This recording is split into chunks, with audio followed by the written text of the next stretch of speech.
And welcome once again to The Verdict. Glad you're with us today. Mick Cornett and Kent Myers. We're here every week meeting interesting people and dealing with topical issues. And today we're going to discuss Roy Lindsey's chief topic. Yep, where's the pork?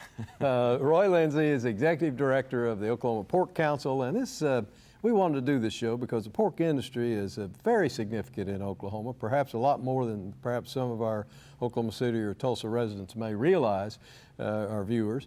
But we wanted you to hear about it from the guy who knows more about it than anybody else. It's a quality industry in Oklahoma, doing a lot of good things for a lot of people. A lot of jobs. A lot of jobs. Roy Lindsey's here today on The Verdict. We'll be right back.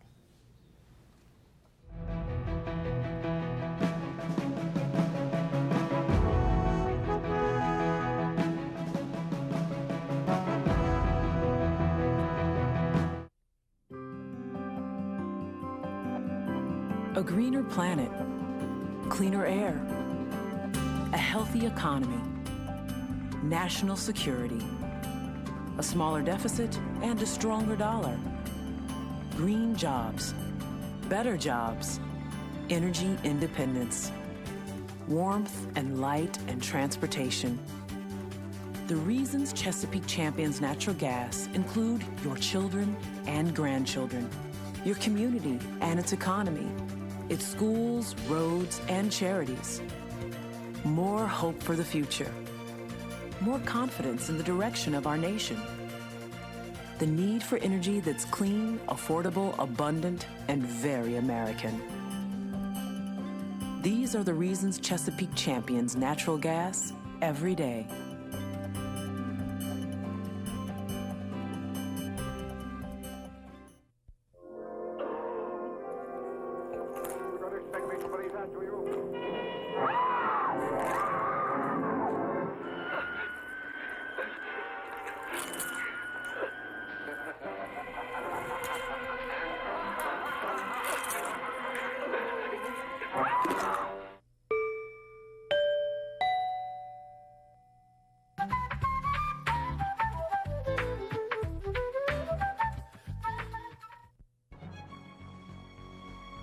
Wilsey, Meyer, Eatman, Tate. We're accountants. We do taxes, business valuations, estate planning, and consulting. And we're right here in Oklahoma, working with the owners of small and medium-sized businesses. Steve Wilsey and Stuart Meyer have the resources and the experience. Wilsey, Meyer, Eatman, Tate in Oklahoma City and Tulsa.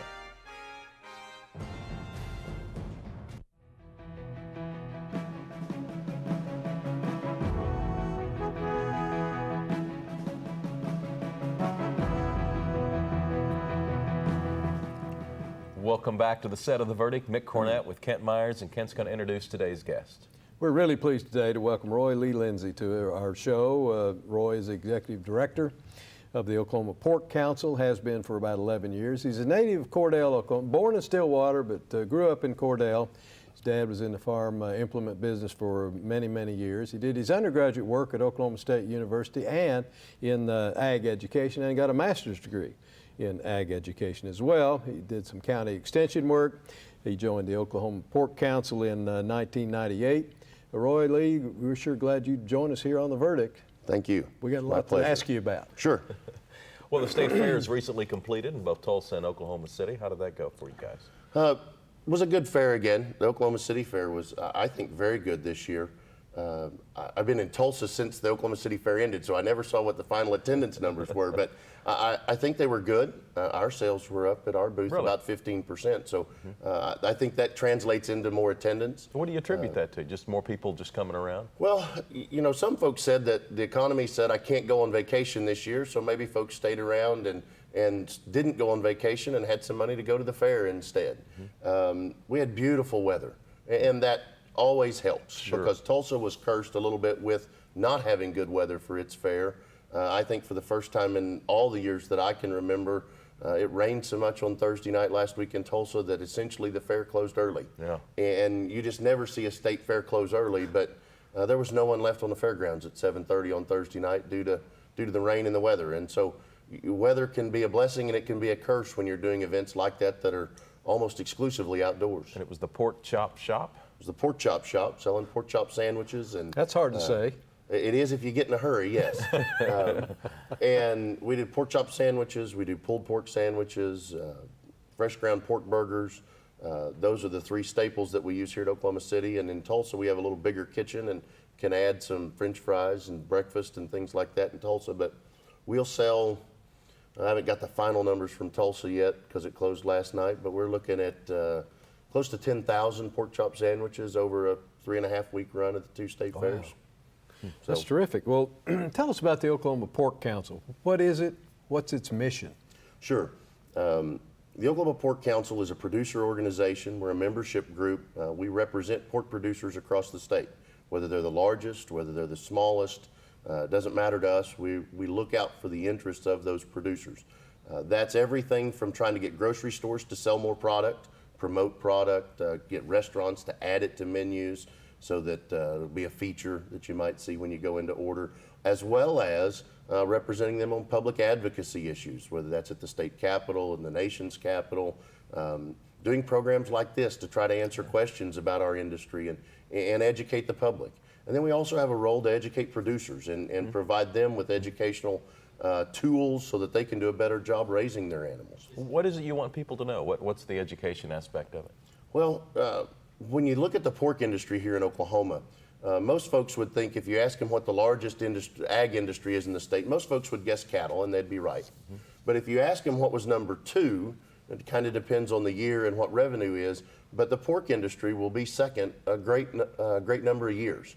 Wheat, pork, and poultry will all be very similar in terms of gross receipts, and it kind of depends on what the market is for wheat, what the wheat crop is, what price for poultry, price for pork is that year. But those three commodities will fight to be the second largest ag commodity in the state, and most people just wouldn't guess that. Is there a worldwide demand for pork, or is it, certainly. is it an American? No, pork is the most widely consumed meat in the world. And when you think about the Asian market and China in particular, and pork being the #1 meat in their diet, and you start thinking about how many people live in China, how many people live in Asia, it's very easy to see why that's the #1 Does consumed meat. Oklahoma pork wind up in those places? Absolutely, absolutely. The largest processing plant in the state is in Guyman, belongs to Seaboard Foods, and they ship all the product they can ship overseas. Because anything they can ship, especially into Japan, large market for exports into Japan, but it's worth about $1 a pound premium if they can export the product to Japan. So if it's worth $2.50 here, on the domestic market, it'd be worth $3.50 if they can send it to Japan. So, and they built their system primarily to export product. They invited their Japanese customer in and said, you tell us how you want our system to work and we'll build it to suit you. And so their whole system is structured around we'll export product. And that's very common. As an industry across the country, we export about 20% of our product last year.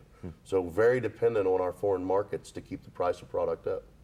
Are there pork councils in other states, or is this Oklahoma Sure. Pork Council unique? No, there are councils in almost every state. There are 44 independent state associations like OPC. There are 23 or 4 that have full-time executive directors like I am. We'll be the 8th largest state in the country in terms of pork production, so it's very important across the country for me to have a role with our national organizations, the National Pork Board that does primarily producer education and promotes product, and then the National Pork Producers Council that does the public advocacy work. Are there technological advances in the pork industry, or are people pretty much producing pork product the same way they did a generation ago? No, we're not doing it the same way we did a generation ago. And the changes have been much like in any other modern industry. As you become more efficient, we've had to get larger to kind of capture economies of scale. The fact remains that it costs more to build a facility today due to environmental regulations, due to just cost of land, cost of labor, those pieces. So if I can work more animals at a time, then obviously I can spread my costs out over more production. We're doing a better job of raising animals. We're using fewer sows. We're reducing the number of females in our herd, but we're still getting larger litter size every year. And that's a tribute to genetic research, to breeding that goes into it, and to animal care. Just basic feed, basic care of the animals tends to increase production. So while we're producing fewer pigs overall, Right. we're getting more meat out of them. Are you working with university researchers, or where is the research taking place in the pork industry? All over the country. So a little bit at Oklahoma State University, primarily on the environmental side with what they've done at Oklahoma State. But Iowa State obviously has a very large research program. The National Swine Center is located at Iowa State University, and its purpose is to do educational research, to do everything from environmental to animal care to genetics, and then provide that information back out to producers. Mm-hmm. About how many pork producers do we have in Oklahoma? Well, there's about 15,000 people that work in the pork industry across our state. And most of those jobs will be in rural Oklahoma. So I don't know how many of them are going to get to see this show, but that's one of the reasons why we thought it was important to try to share our story a little bit was when you look at who's created jobs out in rural Oklahoma over the last 15 years, 15 to 20 years. Outside of oil and gas, there's nobody that's done as good a job as the pork industry has in adding new jobs to rural Oklahoma. And that's critical. So many of our young people leave and are moving to the city, and you can count me in that group. Just not interested in living small town life anymore, but I still get to be involved in agriculture through my work at the Pork Council. And of those 15,000 jobs, only about 4 or 5 of them, the staff that I have here in Oklahoma City, really are urban jobs. The rest of them are out in rural Oklahoma. And my perception is that you mentioned Seaboard Farms, is that larger companies are entering the pork business, but there's still a role for small independent farmers out there. Sure. We have a number of producers across our state that are truly independent pork producers. They don't have they're not affiliated with a production company. They're scattered across the state in different varieties. We have lots of producers that own their own farm, but are affiliated with a production company. I own the farm, I provide the labor, I provide the resources, you give me the pigs, and you pay me for every pig I produce, kind of on a contract basis. Interesting. And so lots of that around the state as well. We're going to get to a break. We're visiting with Lee Lindsey. We're talking about the Oklahoma Pork Council and other ideas and concepts about the pork industry itself. We'll be right back.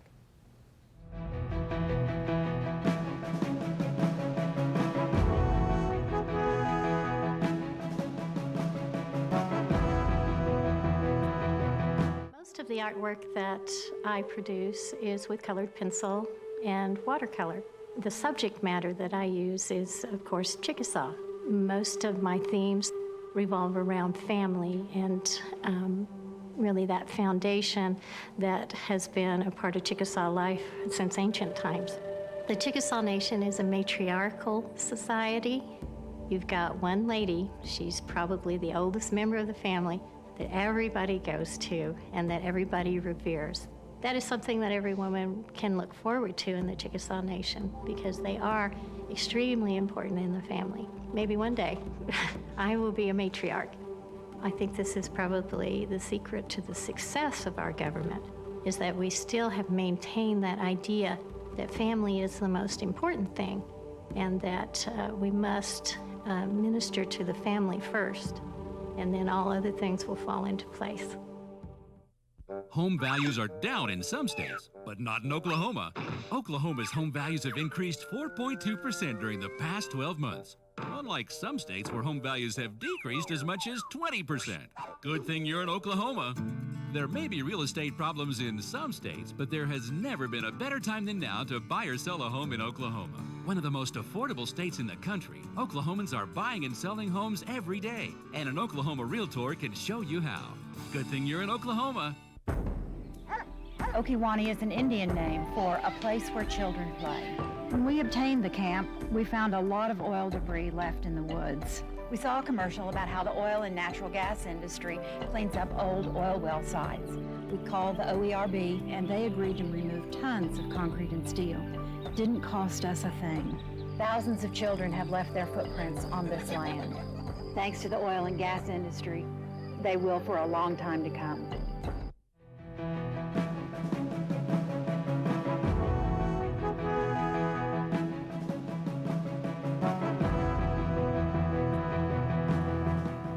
Welcome back to the set of The Verdict. Mick Cornett with Kent Myers. Kent, where to now? I'd like to ask you to describe for our viewers where generally the pork producers are located in Oklahoma. Are they completely statewide? Well, they're spread across the state. you'll find about 60% of our production in the northwest part of the state, including the Panhandle. And then you'll find probably another 25% of the production in southeastern Oklahoma, in the Holdenville area. And then there's a little bit of production out near Poteau and a little bit of production out near Hydro. But primarily, if you drew a stripe that's maybe 100 miles wide that started at Guyman and ended up at Idabel, you'd capture probably 85–90% of all the pork production in the state. Let me ask you a different question. I recently read an article in Time magazine being somewhat critical, or perhaps very critical, of the pork industry and its methods. And that's what's prompted me to want to call you and get you on the show and give you a chance to respond to that and kind of tell our viewers what you think they ought to know about that in case they saw that article.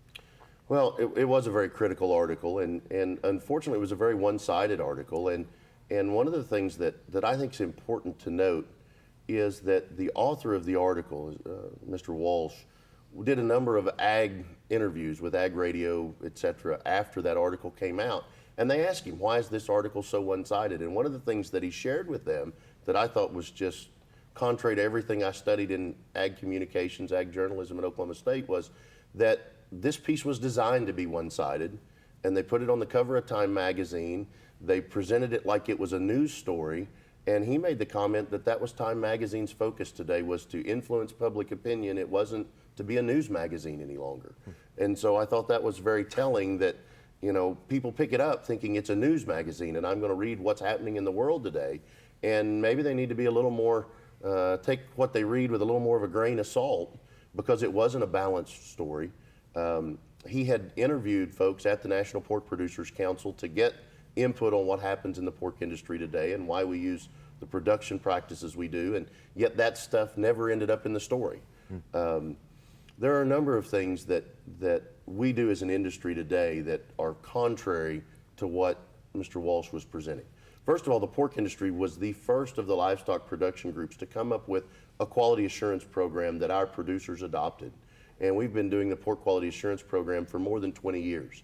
And it involves producer education to teach producers about the safe way to administer antibiotics to animals if they're ill, proper care and handling of animals if you're moving animals, how to do that properly, the amount of housing and space that animals need during the day, the amount of feed, how to care for your animals, how to read medicine labels, all of those things that are integral in providing adequate care for your animals, we've been doing for more than 20 years. And about 5 years ago, we added a significant animal welfare component to that, where we invite off-farm assessors to come onto our facilities and evaluate our animal care practices on the farm and make suggestions to us where we can improve those. So those kinds of things were not anywhere in the story, but we believe that in the pork industry, we're setting the bar for the other livestock industries to follow in terms of providing care for our animals. Let's talk about the growth of the industry itself. What can you tell us about growth of the pork industry in Oklahoma? Well, 20 years ago, there were roughly 190,000 hogs or pigs in the state of Oklahoma. Today, there are about 2.3 million. That growth really started in about 1992, and it blossomed really through about 2000, 2001. And since 2001, we've been pretty stagnant in terms of what our numbers are. That growth here was due to a number of reasons. One is that we have a good climate here for raising animals. You know, if you start talking about raising hogs in Minnesota, you're going to spend a lot of money on natural gas keeping your barns warm in the winter. We have the same issue with heating barns, but not to the degree they do up north. We have people that have worked with livestock all their lives here, and so they're familiar with how to work with livestock. We've got an abundant land resource, you know, especially when you look at where we're located. There are areas of the state that are not densely populated, so there was an abundant resource there. There's good water in Oklahoma. So there were a number of factors that led to the industry coming here, but it's been a good match for Oklahoma. Today, we'll be the 5th largest state in terms of our breeding herd number, and we ship pigs every day back to the Midwest where there's corn to finish them out before they go to market. So seemingly all industries have issues at their state legislative level or perhaps the federal legislative level. What are the industries of the pork industry? Well, today, the current issues that we have concerns about, the biggest one today for us is cap and trade, because we are such an energy-dependent industry. How so? Well, in all of our barns, they have to be climate controlled. When it's 100 degrees outside, you've got to do something to keep the barns controlled in terms of temperature for your animals. And what we'll use, cooling cells, kind of like the old, we used to call them swamp coolers, but the water coolers you had in your window when you were a kid. We use great big water coolers essentially on the ends of our barns. They use a lot of electricity to run. The feed system is electric so that all the sows get fed at the same time every day. Tremendous amount of energy demand, fuel for moving animals. At any given time, there are roughly, on any given week, we'll move almost 80,000 animals out of state in any given week. Wow. So tremendous demand for diesel fuel to run our trucks. And then you got to feed all those animals and the rest of it. Feed mills use electricity as well. So anything that increases energy costs will be detrimental to our industry as well. What kind of environmental regulations are you dealing with and the producer has to meet in order to be qualified and authorized to produce? Oklahoma has some of the most stringent environmental regulations in the country. Is that good? Yeah, probably. I'm not saying the industry willingly accepted those, and I'm not saying that all of them really have an environmental protection function, if you will. But for the most part, yeah, I think it's good. When the EPA just recently, about a year ago, released a new set of standards for livestock producers all across the country. And essentially for Oklahoma pork producers, the only thing that's new is some additional record-keeping requirements. We're already meeting what the new federal standards are, and we have been since 1998. So we operate under very strict environmental regulations. We operate under unannounced inspections from the Department of Ag. I think we're doing a wonderful job of protecting our natural resources, and that's important to us. Yeah. H1N1 is sometimes called the swine flu. How does that impact the pork industry? Well, it's had a very negative impact on the industry. I talked earlier a little bit about, I think about how much product we're exporting. We're exporting almost 20% of our product around the world a year ago. And we had a number of countries, even though there's no basis to it, decide they weren't going to accept imports of U.S. pork because of H1N1. And that's hurt us because anytime you can't sell product, you increase the supply of it, it drives down the price. Simple economics. It's an unfortunate name. This novel H1N1 virus is a brand new virus. It's never been seen before. It does have components in it that came from swine influenza, but it also has human influenza and avian influenza in it. So they just kind of said, we'll call it swine flu because it's similar to the 1970 swine flu outbreak. It's similar to the 1918, but it's not the same product. So, Roy Lee Lindsey, thanks so much for coming Thank on the you. verdict. Yeah, thanks very much, Roy. We've learned a lot about the Pork Council today. Kent and I'll have a final word right after this.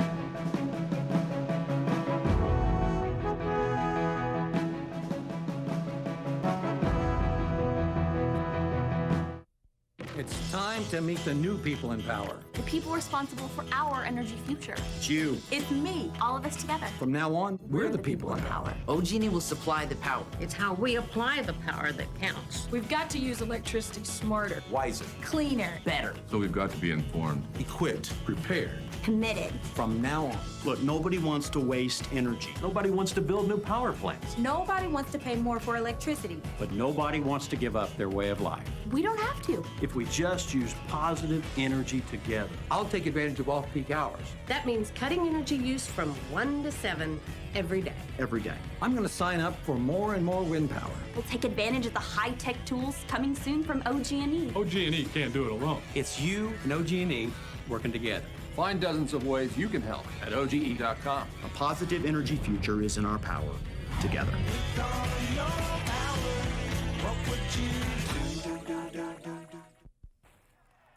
Blankenship has stopped at the line of scrimmage. No gain on the play.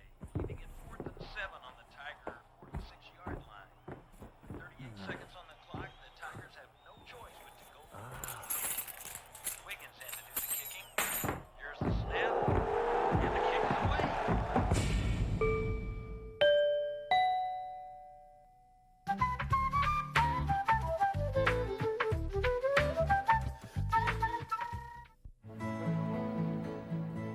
The good life comes naturally to Tulsa, where nature's beauty is matched with an eye for aesthetics.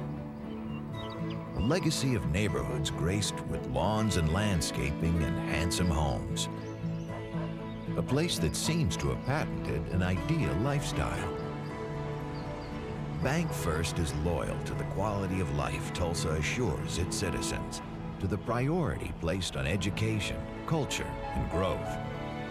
Loyal to builders who transform raw land into residential charm. Developers who see opportunity and add vitality to Tulsa's economy. Bank First serves both enterprise and private lives that need a loyal partner. It's how we help nurture this city's very good life.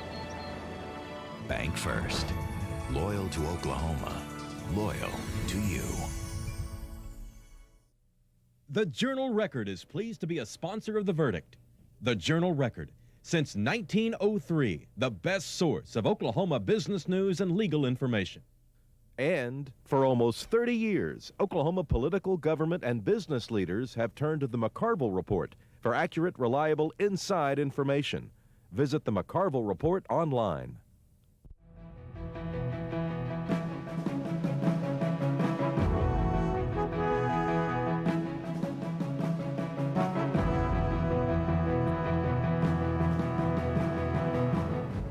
Roy Lee, a tremendous spokesperson for that industry, and I know it certainly opened my eyes to a lot of things about the Pork Council. I had no idea that it employed that many people and it was such a large impact on Oklahoma's economy. Well, nor did I, and of course we've had economic development people all along on this show since we began airing the show, telling us about how they had to devise ways to get jobs in rural Oklahoma. That people were leaving and taking jobs in the cities, and of course the hog production is apparently one segment of the economic development in the rural area that's been very successful. It certainly has.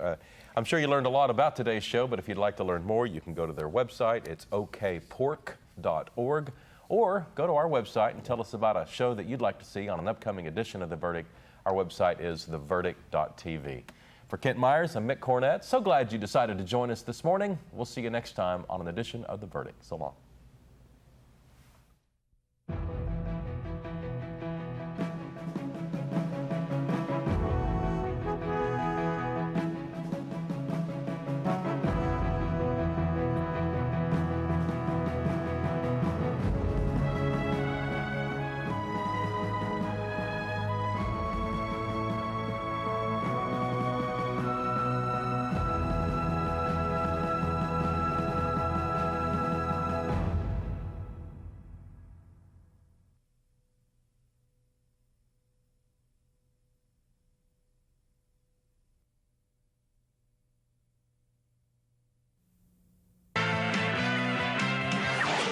The preceding program was produced exclusively for the Cox Channel.